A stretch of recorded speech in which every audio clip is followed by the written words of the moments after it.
Rules number 1, assertive two interrogative. Assertive sentence বলতে মূলত বোঝায় বিবৃতিমূলক বাক্য, যেই বাক্যে কোনো অনুরোধ করা থাকবে না, প্রশ্ন করা থাকবে না, কোনো কিছুতে নিষেধ করা থাকবে না, জাস্ট ইনফরমেশন শেয়ার করবে অথবা মতামত দেবে বা কিছু ধারণা দিবে।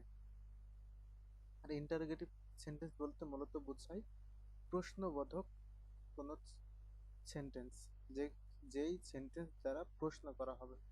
আচ্ছা, যদি কোনো সেন্টেন্সের মধ্যে বি ভার্ব এবং হ্যাভ ভার্ব থাকে এবং সেই সেন্টেন্সটি অ্যাফার্মেটিভ হয়, তাহলে নেগেটিভ করার জন্য বি ভার্ব প্লাস অথবা হ্যাভ ভার্ব, তারপরে নট যুক্ত করে লাস্টে প্রশ্নবোধক চিহ্ন দিলেই সেই সেন্টেন্সটি ইন্টারোগেটিভে রূপান্তর হয়ে যাবে।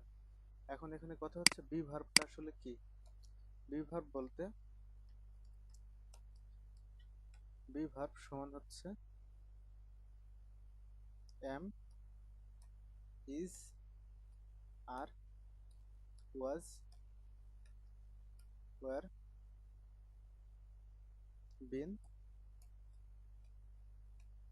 বিং।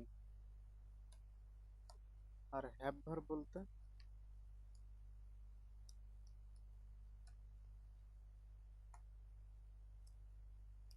Have, has, had.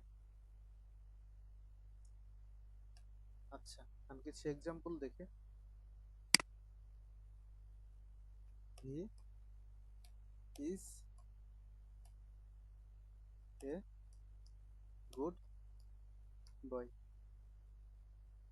এখানে বি ভার্বটা আছে ইজ, মানে এটা সাবজেক্টের পূর্বে দিব।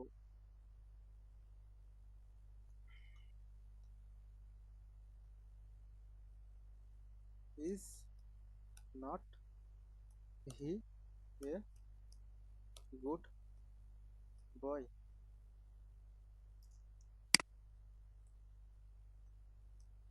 আচ্ছা, এখন কি হলো, he is a good boy, সে একজন ভালো বালক।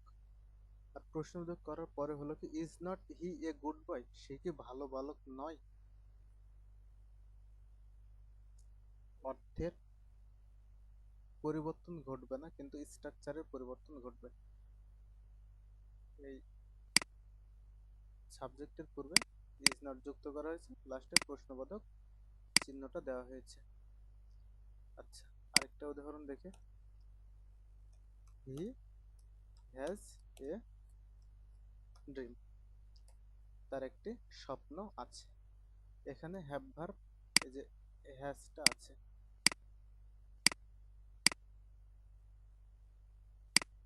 আমি কি করব, প্রথমে হ্যাজটা দিয়ে দেব, has not he a dream. তাহলে অর্থটা কি দাঁড়ালো, তার কি কোনো স্বপ্ন নেই।